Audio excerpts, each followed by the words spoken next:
नमस्कार जी। जी नमस्ते जी हनीफ खान साहब। अ, क्या मनीषा का जो मामला रहा, लोगों में बहुत ज़्यादा शक शंका इस बात की बनी हुई है कि कमेटी के जो व्यक्ति थे वो बीच में छोड़ के भाग गए, वो बिक गए या फिर प्रशासन के दबाव में आ गए। इस तरह की बातें भी चल रही है। रवि आजाद है, फिर अन्य कोई व्यक्ति है जिसे मैं मतलब हालांकि मैं तो आप लोग पॉपुलर है, आपको ज़्यादातर जानता हूँ, कहते हैं इन पे खिलाफ मुकदमे दर्ज थे, उनको भी सेटिंग वेटिंग कर ली, इस तरह के लोगों मतलब चली हुई है। तो आप मुझे विस्तार रूप से बताइए। लोग प्रत्येक व्यक्ति जानना चाहते हैं कि अ, जब मनीषा 11 तारीख को लापता हुई और 13 तारीख को उनकी डेड बॉडी मिली, तब से लेकर और जब तक लास्ट तक आपकी क्या क्या बात हुई थी, बताएंगे जरा। जी नमस्ते। सबसे पहले तो आपके सभी दर्शकों को मैं साधुवाद देता हूँ। साथियों, बात ऐसे है, 14 तारीख यानी 14 अगस्त 2025 को मैं जिला न्यायालय भिवानी में अपने कार्य में व्यस्त था। तभी धानी लक्ष्मण से अनेकों फोन कॉल्स हमारे पास आए कि वकील साहब, आप सामाजिक मुद्दों पर लड़ते रहते हैं, आप संघर्ष करते रहते हैं, जहां भी अनाचार अत्याचार कोई समस्या आती है तो आप आते हैं। आज हमारे गांव की बेटी, उन फोन कॉल्स करने वाले, आज हमारे गांव की बेटी, जिसका मैं नाम नहीं लेना चाहता, न्यायिका बोलता हूं मैं, उसको किन्हीं दरिंदों ने सामूहिक बलात्कार करके, गला रेत करके धारदार हथियार से मार दिया है और बुरी तरह उसका शव कल यानी 13 तारीख को सुबह मिला है। आप आइए, हमारी मदद कीजिए, इसमें बेटी को न्याय मिले। तो हमें भी ऐसा लगता है, मैं थोड़ा व्यस्त था, बावजूद इससे शाम को 4 बजे मैंने उनसे पहले पहुंचा और पहले पूछा कि भाई एफआईआर और पोस्टमार्टम रिपोर्ट यदि हम देखें, वैसे तो पोस्टमार्टम रिपोर्ट को ठीक से मेडिकल साइंस से जुड़े लोग देखते हैं, लेकिन हमारा भी रोज का काम है, हम आपराधिक मुकदमे लड़ते हैं। तो आपराधिक केसेस में और इस तरह के केसेस में तो पहले रिपोर्ट ही देखनी होती है, पोस्टमार्टम रिपोर्ट। शाम को करीब 6-7 बजे, 7 बजे के आसपास वो रिपोर्ट हमें मिली। काफी भीड़ थी वहाँ, एसपी साहब आके जा चुके थे, हजारों की संख्या में लोग नारेबाजी कर रहे थे, बहन को न्याय दो, बहन को न्याय दो। Civil hospital Bhiwani, civil hospital Bhiwani के मुर्दा घर के बाहर हजारों की संख्या में लोग, 14 तारीख की बात है। 14 अगस्त 2025 25। को। ठीक है। और उस दिन भिवानी के एमपी साहब आके गए थे, जो हम आए थे उससे पहले हजारों की संख्या में लोग हॉस्पिटल के बाहर और अंदर खड़े थे और बड़ा मामला बना हुआ था, तरह तरह की बातें हो रही थी। तो फिर हमने वो रिपोर्ट मंगवाई, रिपोर्ट मंगवाने के बाद रिपोर्ट पढ़ी तो फर्स्टली तो उसका नाम डिटेल होती है पहले दूसरे पेज पर, 2 नंबर पेज पर करीब 5वीं लाइन है, वहां लिखा हुआ है, as per information provided by police, report column number 14, गलत काम करके गला रेत कर हत्या। तो ये अंडरस्टूड बात, रेतता गला रेतता तो धारदार हथियार से जाएगा। हमने उसको पढ़ा, ये लाइन पढ़ी कि पोस्टमार्टम रिपोर्ट के दूसरे नंबर पन्ने पर 5वीं छठी लाइन में ऐसा लिखा है। उस समय फिर उसके बाद हम आगे जाते हैं, उस डेड बॉडी के लैरिंग्स, फेरिंग्स, जीभ, आपका टेटवा, ट्रेकिया, ये अंग मिसिंग मिलते हैं। इवन देन आंखें भी मिसिंग मिलती हैं। तो फिर हम, उनकी रिपोर्ट करिए बस। हाँ, पुलिस की नहीं, पोस्टमार्टम की, पोस्टमार्टम की रिपोर्ट बोल रहे पोस्टमार्टम की रिपोर्ट ये बात कह रही है, वो हमने पढ़े। फिर हम जाते हैं कि भाई रेप यदि हुआ है तो रेप के लिए जो जरूरी कंटेंट्स हैं वो पूरे किए कि नहीं। रेप के लिए जरूरी कंटेंट्स ये है कि वेजाइनल स्वैब लेने होते हैं। हम रिपोर्ट पढ़े तो रिपोर्ट का मतलब ये है कि उस रिपोर्ट में वेजाइनल स्वैब लिए कि नहीं, एनल स्वैब, रेजाइनल स्वैब, वो दोनों उन्होंने ले रखे, दोनों तीनों तरह की। कुछ और कई पर्टिकुलर, जैसे उस रिपोर्ट के मुताबिक पीसीज लिए गए हैं, औरी के, इंटेस्टाइन के, स्प्लीन के, किडनी के, आपके यूट्रस के, उसके मुताबिक उनके पीसेज और कुछ पार्ट्स लिए गए, कुछ पार्ट्स। तो फिर आगे हम पढ़ते हैं तो आता है कि ओपिनियन क्या है, काज ऑफ डेथ की ओपिनियन। काज ऑफ डेथ की ओपिनियन में आता है, इन अवर ओपिनियन, डॉक्टर्स ने लिखा है। अब ये बात सोचने वाली बात है, कुछ मीडिया के साथियों ने गलत प्रसारित कर दिया कि धारदार हथियार से गला काटा गया है।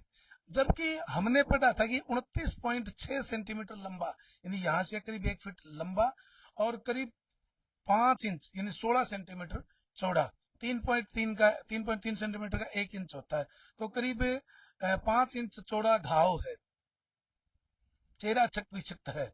उस समय काफी लड़की के पिताजी ने जैसा बताया, रो रहे थे, वो व्याख्यान कर रहे थे कि हमारी बेटी के साथ बहुत गलत हुआ, तो सब भावनाएं तो होती हैं। फिर हमने पढ़ा कि as per opinion, doctor opinion दिया कि final opinion will be given after receipt of chemical analysis, forensic lab analysis etcetera etcetera. तो मतलब इसका हुआ कि भिवानी से जो रिपोर्ट हमें मिली उसमें तो सिर्फ इतना ही पता चला कि प्रथम दृष्टया पुलिस के मुताबिक, घर वालों के मुताबिक धारदार हथियार से उसका गला रेता गया। वो बात हम नहीं करे, वो बात उस पोस्टमार्टम रिपोर्ट का हिस्सा रही और दूसरे पेज की 5वीं लाइन में ऐसा लिखा हुआ है। और ओपिनियन काज ऑफ डेथ आया तो ओपिनियन दिया जाएगा, वो फाइनल ओपिनियन उसके बाद। इस दौरान फिर हमने कहा कि कई बातें ऐसी होती हैं, जैसे चेहरा जला हुआ लग रहा था, चेहरा काला लग रहा था, तो फिर कई साथियों को शंका हुई कभी चेहरे पे एसिड तो नहीं डाला गया है। इस शंका से कि भाई इसलिए कि एसिड को जांचने के लिए, जहां तक हमें जानकारी थी, वो एसिड जैसा वो उसके जांचने के लिए बालों में उसके सिम्टम्स जाते हैं और बॉडी के कोई टिश्यूज ने उसकी बजाय बालों से जांच की जाती है।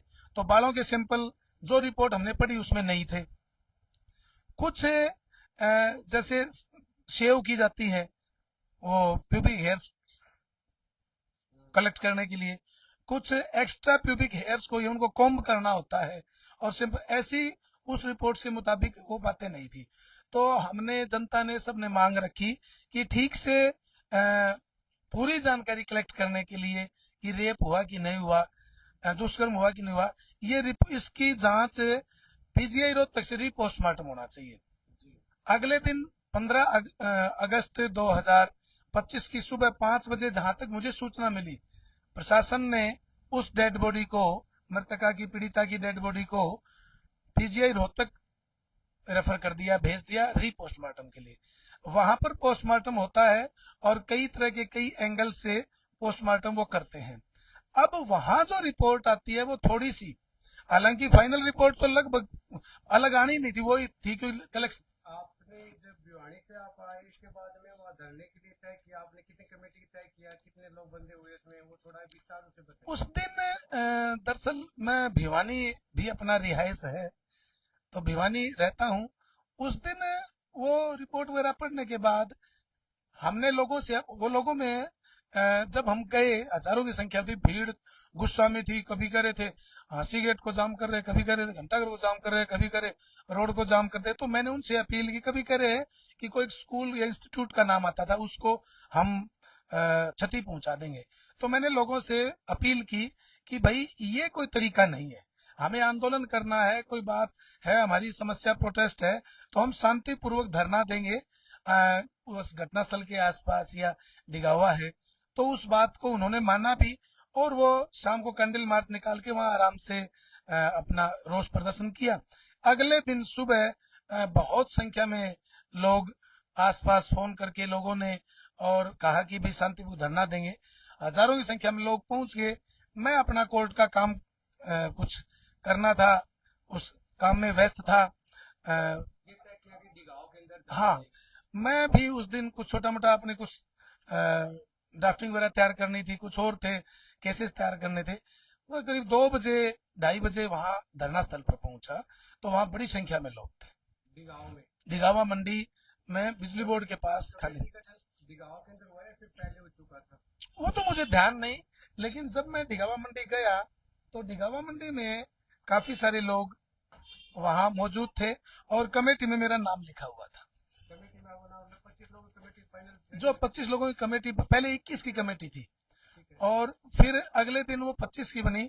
तो पहले दिन जब मैं पहुंचा तो मेरा नाम कमेटी में लिखा हुआ था। कमेटी में कौन कौन सा नाम याद? कमेटी में जहां तक मुझे याद है हमारे साथी एक मिस्टर सुनील कुमार हैं, उनका नाम है खरकड़ी से। साथी एडवोकेट हैं कविता, उनका नाम है। विजय सिंह गोष्ठा है, उनका नाम है। सुनीलाल स्वामी है, उनका नाम है। महावीर गुजर है, उनका नाम है। महावीर स्वामी है, उनका नाम है। शर्मा जी एक सरपंच है, उनका नाम है। संजीत सरपंच है सिंघानी, उनका नाम है। विजय सिंह नेहरा पूर्व सरपंच प्रतिनिधि, उनका नाम है डिगावा से। पूर्व सरपंच काशीराम जी हैं, उनका नाम है। वर्तमान सरपंच धीर सिंह नेहरा, उनका नाम है। सुरेंद्र सरपंच खरकड़ी से, उनका नाम है। राजू सरपंच मुंगला से, उनका नाम है। धाणी के वर्तमान सरपंच, उनका नाम है। मनफरा के सरपंच हैं, उनका नाम है। एक कपूर सिंह जी स्वामी, उनका नाम है। एक कृष्ण कुमार जी स्वामी, उनका नाम है। इस तरह से करीब रवि आजाद, उनका नाम है। और विजय गोठरा जी, उनका नाम है।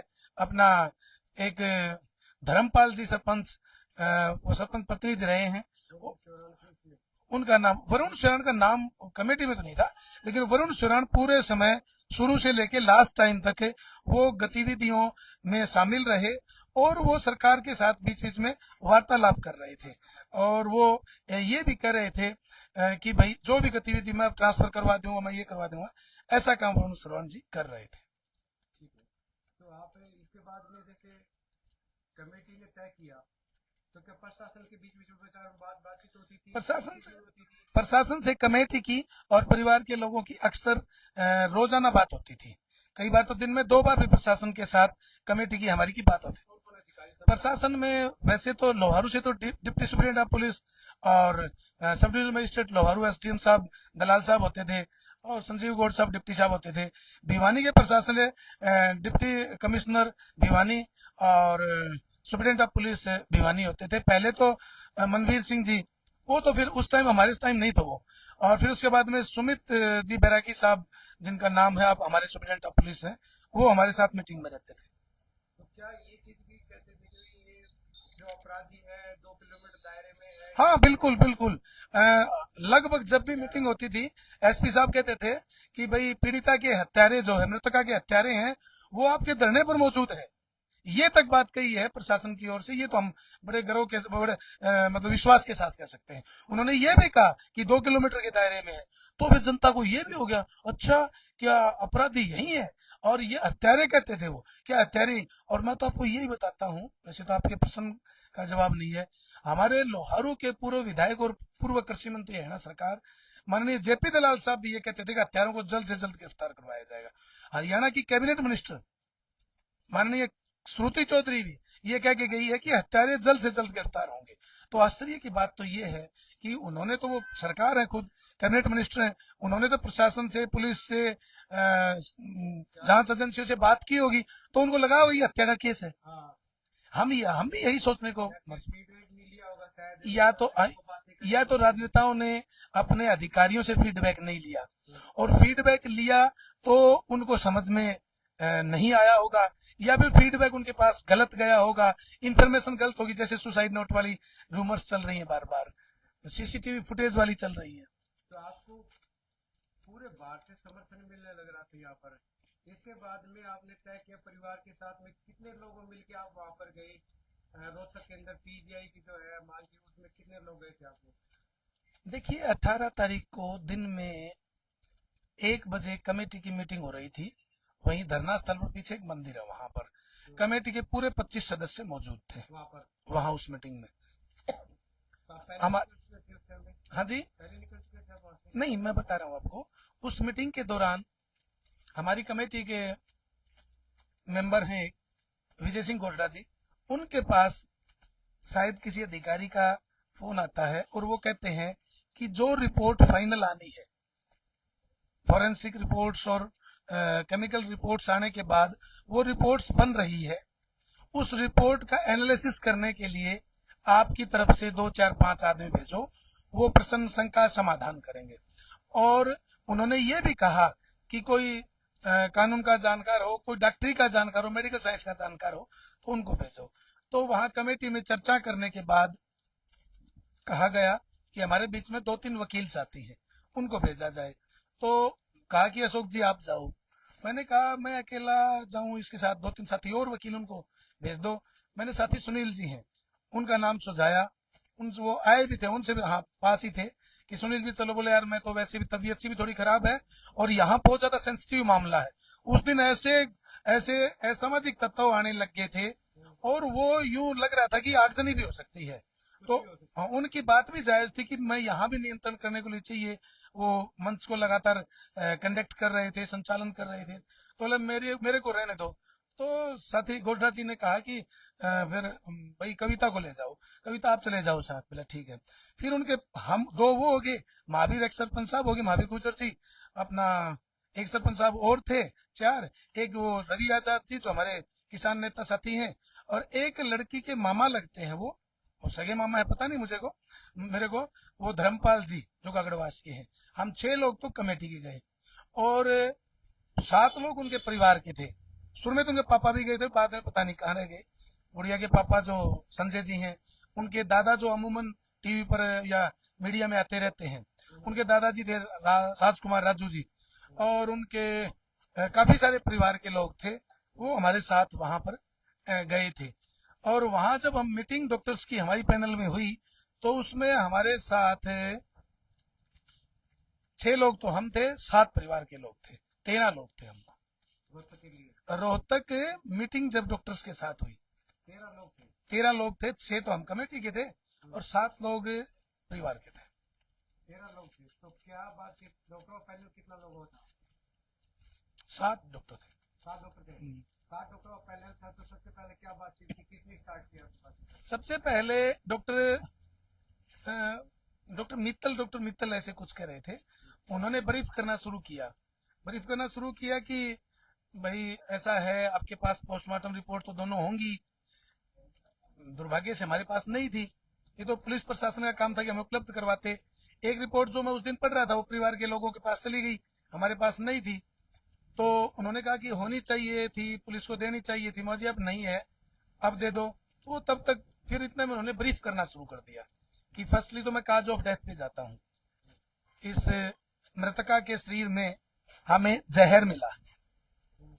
मगर जी जहर मिलते हमें शौक भी हुआ कि हमारे एरिया में सारे चर्चा है कि गुड़िया का गला रेत कर या गला घोट कर बलात्कार करके उसका रेप किया गया है, बलात्कार करके गला रेता गया है, और अब इस पेट में जहर मिलता है। तो ये तो बहुत शौक वाली बात है।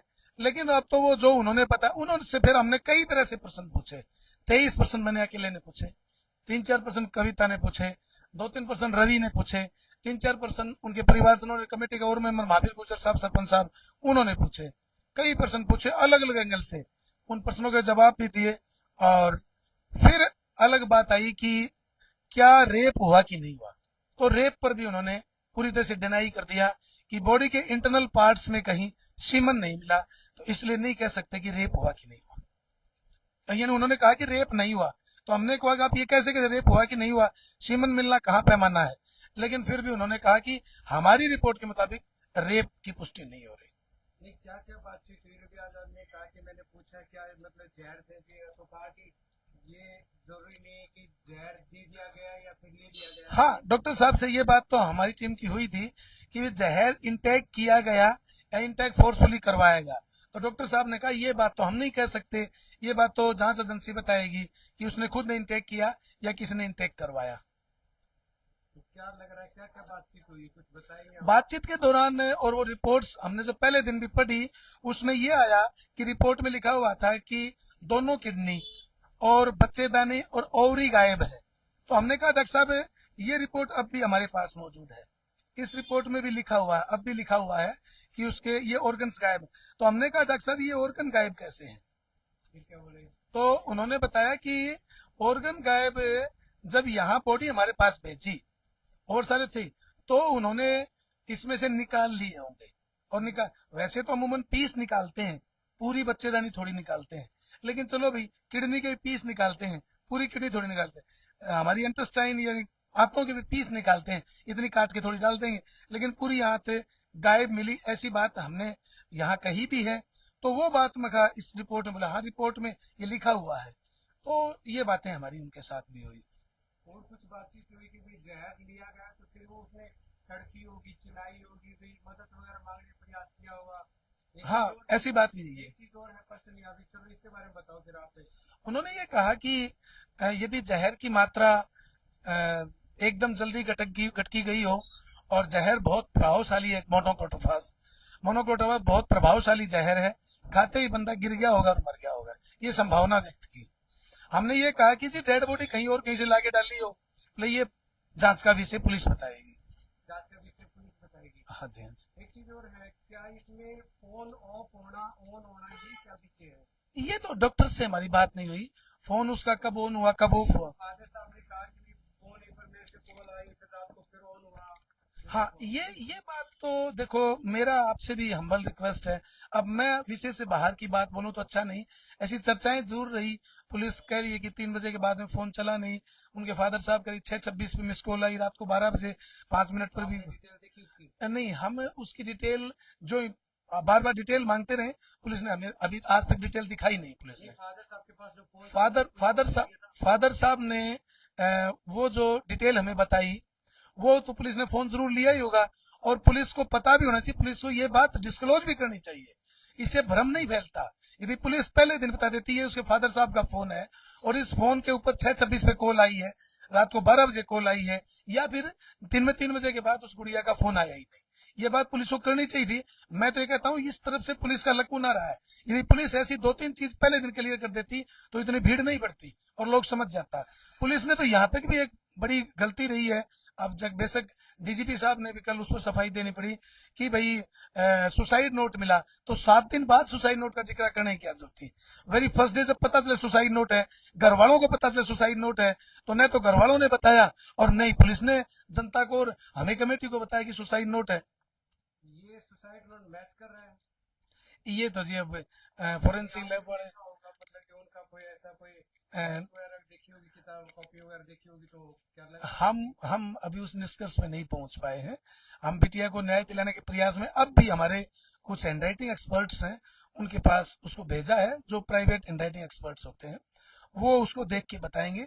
2-3 दिन में रिपोर्ट आ जाएगी, फिर मैं आपसे साझा करूंगा ये जानकारी भी। बिल्कुल। अच्छा, एक चीज और है, क्या उन्होंने पुलिस ना सॉरी ये पीजीआई ने जो रिपोर्ट दी है उसमें कब मतलब क्या अभी बताया गई भी उन्होंने कीटनाशक पी के मतलब क्या अपने आप को जीवन लीला समाप्त की थी, कितने तारीख को?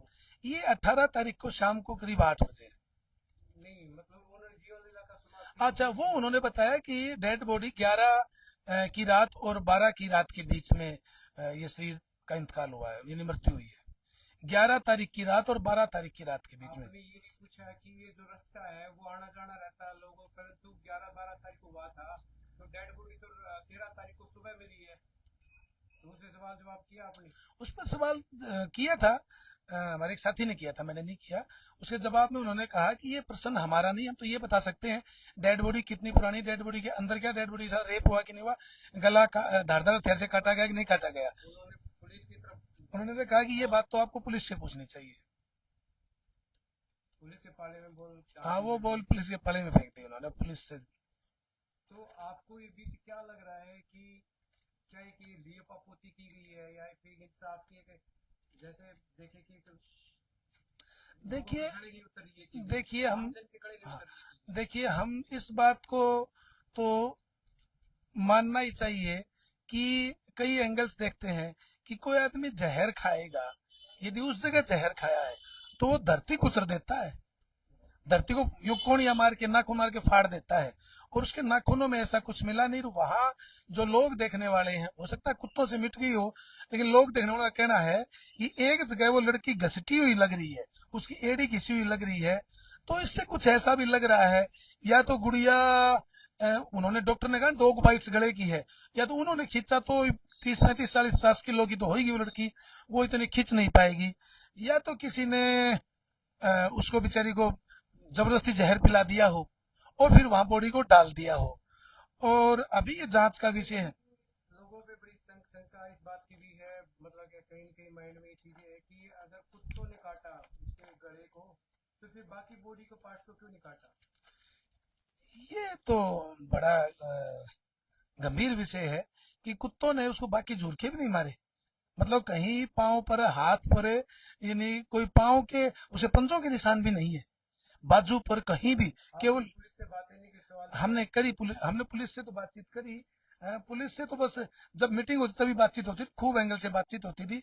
पर पुलिस वाले कहते थे ये अभी हम जांच कर रहे हैं, कई तरीके से जांच कर रहे हैं, कई एंगल से जांच कर रहे हैं। अब वो जांच का विषय है, अब हम पूछ कैसे सकते हैं। अब तो सीबीआई के पास जांच गई, और मुझे जरूर, ये हमारी सबसे बड़ी देश की जांच एजेंसी है सीबीआई, तो सेंट्रल ब्यूरो ऑफ इन्वेस्टिगेशन, हमें इस पर भरोसा होना चाहिए। बाकी तो सब तरह की बातें आती हैं कि सीबीआई से दूध का दूध और पानी का पानी करनी चाहिए। आपने पुलिस से बातचीत की तो कोई बताओ ना, जो लोग भी तो जानना चाहेंगे भाई, पुलिस ने आपसे पूछा कि भाई ये डेड बॉडी वहां कैसे गई, 11 तारीख को अगर पीली अपने जीवन का समाप्त कर ली तो फिर वो कहाँ गई, फिर इसका अगर कुत्तों ने काटा तो वो कैसे काटा, फोन ऑफ फोन हुआ तो वो कैसे हुआ, पुलिस ये प्रश्न हमने, हाँ, पर जवाब नहीं दे पा रही तो लोगों को गले में चीज उतरेगी कैसे। ये प्रश्न हमने जरूर पुलिस से किए। तो एसपी साहब खुद भी कह रहे थे कि लड़की का फोन नहीं मिला। उन्होंने कहा कि 10 ट्रैक्टर लगा रखे, नहर का पानी बंद करवा दिया है, और जहां फोन की लोकेशन आ रही है वो फोन ट्रेस कर लेंगे। 3-4 दिन बाद जब नहर का पानी खत्म हुआ, शायद 16 या 17 तारीख को, वो फोन मिल गया उस गुड़िया का। बाकी रैपर बार का कवर था वो पहले दिन मिल गया था, और फोन जो उनको अंदर मिल गया। और कई तरह की सस्पेक्टेड बातें भी फोन में मिलनी बताई गई है। पुलिस से जब हम बार बार इस तरह क्वेश्चन करते तो वो कहती जांच प्रभावित होगी, जांच प्रभावित होगी, ऐसी बात कह के पुलिस पीछा झाड़ लेती थी। कोई ऐसा लगता है जिसमें कमेटी ने कोई ऐसी भूल कर दी हो, गलती कर दी हो, जिससे हम लोग क्या है उस चीज पे नहीं पहुंच पाए हो, कैसा लगता है, या फिर एक पुलिस की ऐसी मतलब कोई गलती रही हो जिससे हमें वो चीज नहीं मिल पाई, या फिर जांच के में अंदर कुछ ऐसी दिखती रही हो जिसको कोई साझा करना चाहेंगे आप कमेटी कमेटी कमेटी में कोई ऐसी गलतियां हो गई हो जो शायद देखिए विफल रहा हो ये हमारा। देखिए इंसान गलतियों का पुतला होता है, और हमारी कमेटी का प्रयास ये था, पत्रकार महोदय जी, कि हम इस आंदोलन को शांतिपूर्वक, मेरे आप हर एक स्पीच को उठा के देख सकते हैं भाई। भगत सिंह कभी रोड जाम नहीं किया करते, भगत सिंह कभी हिंसा नहीं किया करते। बेशक उनको फांसी हुई हो, महात्मा गांधी के पद चिन्हों पे चल के भगत सिंह ने कदम उठाया है, वो अलग बात है कि अंग्रेजों ने उनको आतंकवादी घोषित करके फांसी तोड़ दिया। लेकिन भगत सिंह ने कभी हिंसा नहीं की। सदा उन्होंने 123 दिन की भूख हड़ताल कर ली जेल में, लेकिन कभी हिंसा नहीं की। मैं मेरे साथियों से कहा करता, साथियों, जो रोड जाम करना चाहते हैं, जो उपद्रव करना चाहते हैं, जो आतंक फैलाना चाहते हैं, वो भगत सिंह के वंशज नहीं हो सकते। और जो आतंक फैलाएंगे, जो आगजनी करेंगे, जो उपद्रव करेंगे, वो इस बहन को न्याय दिलाने के लिए नहीं आए हैं। मैं उनसे बार बार कहता था कि यदि आप ऐसा करते हो तो इस आंदोलन में सहयोग नहीं कर रहे, आप इस बिटिया को, आप इस बहन को न्याय नहीं दिला रहे। और तब हालात ऐसे हो गए, कमेटी की गलती मानो या कमेटी की भलमानसी मानो, हालात ऐसे हो गए थे कि उस टाइम आगजनी जैसे माहौल बन गए थे। 16, 17, 18 तारीख को 20-20 हजार के लोग आ रहे थे, वो उनकी भावनाएं थी, वो ठीक है, लेकिन कई अराजक टाइप के लोग आ रहे थे। बहुत से लोग बेटी को न्याय दिलाने के लिए भावना, हाँ, उनको हैंडल बड़ी मुश्किल से हम कर पाए। बार बार रोड जाम, हमने एक बार भी रोड जाम नहीं होने दिया हमारे क्षेत्र में। उनकी कोशिशें रहती थी, उनकी कोशिशें रहती थी, तो फिर हमने ये कह दिया कि भाई, की जाए, हाँ हाँ हाँ, वो तो होता ही, हमने पीछे हमारा अनुभव रहा है। तो साथियों, हम तो ये कहते हैं कि हमारे हरियाणा में अभी आंदोलनों के लिए एक गलत भ्रम बना हुआ है कि आंदोलन उसको सफल मानते हैं, उसको सफल मानते हैं जिसमें गोलीबारी हो जाए, जिसमें लाठीचार्ज हो जाए, 20-30 लोगों की कड़तू टूट जाए, यानी उनके शरीर में इंजरी आ जाए, और 5-7 लोग गोलीबारी से घायल हो जाए। वो चाहे आप कितने आंदोलन देख लो, लेकिन हमने ये आंदोलन बड़े शांतिपूर्ण तरीके से और ईमानदारी से, अनुशासन पूर्वक, गांधीवादी तरीके से और संवैधानिक तौर तरीके से चलाया। उसका रिजल्ट ये रहा कि हमारी इस मृतका बहन को न्याय मिलने के लिए देश की सबसे बड़ी जांच एजेंसी सीबीआई को यह मामला सौंपा गया। 3 बार दुनिया की, इंडिया की सबसे बड़ी लैब और सबसे बड़ी मेडिकल इंस्टीट्यूट एम्स में उसका तीसरा पोस्टमार्टम हुआ है। तो ये हमारे आंदोलन की जीत है। और मैं तो कहता हूं उस बेटी को, उस बहन को सच्ची श्रद्धांजलि ये है कि उसकी मृत्यु के बाद पूरे देश का यूथ, पूरे देश का आवाम इकट्ठा हुआ उस बहन को श्रद्धांजलि देने के लिए। पूरे देश में रोष मार्च निकाले गए, कैंडल मार्च निकाले गए। पूछ लेता हूँ आपसे कि आप रोहतक से कब कितने बजे आए थे आप, रोहतक से हम 8, साढ़े 8 बजे निकले थे। तो फिर आप कहाँ पर मतलब पहुंचे, हम तो फिर कहाँ पर पहुंचे आप। हम रोहतक से निकलते ही हमें उस यही के इंचार्ज उन्होंने कहा कि भाई एसपी साहब के पास चलो, इस डेड बॉडी का अंतिम संस्कार करने के लिए आप इस डेड बॉडी को लो। तो हमने कहा कि भाई डेड बॉडी हम अभी नहीं लेंगे, हमें डेड बॉडी नहीं लेनी है, पहले प्रशासन के साथ बात करेंगे, और प्रशासन के साथ बात भी हम तब करेंगे जब कमेटी की, हमारी और परिवार के लोगों की, रिश्तेदारों की जब आपस में एक मीटिंग हो जाएगी, विचार और कंक्लूजन में पहुंच जाएंगे डिगावा मंडी में जाकर के, तब हम प्रशासन के साथ बात करेंगे। उसके बाद डेड बॉडी लेने का और अगली प्रक्रिया को अमली जमा। फिर आपने क्या किया वहां से, फिर कितने बजे पहुंचे यहाँ? फिर हम उसके बाद हम डिगावा मंडी पहुंचे साहब, करीब 10:30 बज गए, 10:30 बजे करीब डिगावा मंडी पहुंचे। फिर मीटिंग कहाँ थी आपने? वो डिगावा मंडी के रेस्ट हाउस में हमारे सारे जो बाकी साथी थे, वो साथी हमारे डिगावा मंडी रेस्ट हाउस में पहुंच गए, और बिटिया के परिजन भी वहां पहुंच गए। वहां करीब मीटिंग में हम 35 लोग थे, 25 तो कमेटी के थे, 10 और जो आसपास के परिजन वो लोग थे। क्या बातचीत हुई वहाँ पर आप लोगों की? वहां पर हमारी लंबे समय तक बातचीत हुई, कई तरह की बातचीत हुई, आंदोलन उग्र रहे उस बारे में बातचीत हुई, और फिर बात ये हुई कि भाई इस हालात में अब हम कल सुबह प्रशासन के साथ मीटिंग करें या अभी प्रशासन के साथ मीटिंग करें। ये बातचीत चली रही तो लड़की के पिताजी ने, ताऊ जी ने कहा कि चलो भाई ये हालात हैं तो बेटी का तो अंतिम संस्कार करते हैं, और आप लोग बेटी के न्याय के लिए जो रास्ता सुझाएंगे हम तैयार हैं। तभी उस गुड़िया के जो दादा लगते हैं रिश्ते में, राजकुमार राजू जी, वो कमेटी की मीटिंग उससे बाहर निकल गए, और बाहर निकलते भाई आप तो अच्छे पत्रकार हैं, आप जैसे और दर्जनों पत्रकार वहां मौजूद थे, उन पत्रकारों ने उनको हाथों हाथ ले लिया, और कुछ वहां जो हंगामा कर रहे थे कुछ लोग, वो जो विवाद करना चाहते थे या उग्रवाद फैलाना चाहते थे, जो मतलब अहिंसक आंदोलन के समर्थक नहीं थे, हिंसा के समर्थन थे, उन लोगों ने उसको कहा अच्छा तुम्हें कमेटी वाले दबाव बना रहे, तो उन्होंने कहा हाँ दबाव बना, तो उन्होंने कहा तुम आत्महत्या करना चाहते हो, उसने बेचारे ने ये कह दिया। उस बात का रिएक्शन हो गया, और वहां काफी सारे लोग आ गए, और हमारी जो बात थी उधर लड़की का बाप बाइट दे रहा है कि बेटी का संस्कार करेंगे। मगर बाद में उन्होंने ये बात भी कही भी, कमेटी ने मेरे पे मतलब दबाव डाला, प्रशासन ने मेरे पे दबाव डाला, भाई इसके लिए मैं नहीं हो सकता। रही दूसरी बात ये भी कही कि मेरी बेटी सुसाइड नहीं कर सकती है। अनेकों मतलब वो बात तो बाहर से लोग उन्हें कहलवा रहे थे, हंगामा हो गया। वहां यहाँ तक नौबत आ गई कि ये कमेटी बिक चुकी है, कमेटी वाले प्रशासन के दबाव में है। आपने कहा था हुई तो कमेटी अपने, अब मुकदमों की बात तो मेरी समझ 25 लोगों पे किसी पे मुकदमा नहीं रहा है आज तक। मुकदमे लगते रहे हैं, मुकदमे झूठे लगा रहे थे, हम आंदोलन में रहते हैं, झूठे बहुत से मुकदमे लगते हैं, हर मुकदमे में बरी होके आते हैं, बाइज्जत बरी होते हैं, तो मुकदमों की कोई बात नहीं। आज आपको ज्यादा टारगेट किया जाता है, मुकदमे वगैरह, मोटा मुंह मार लेके चला गया। वो तो जी जितने मुंह उतनी बातें होती हैं। मैं इस बारे में कहता हूं कि ऐसी बातें कहना अनर्गल है।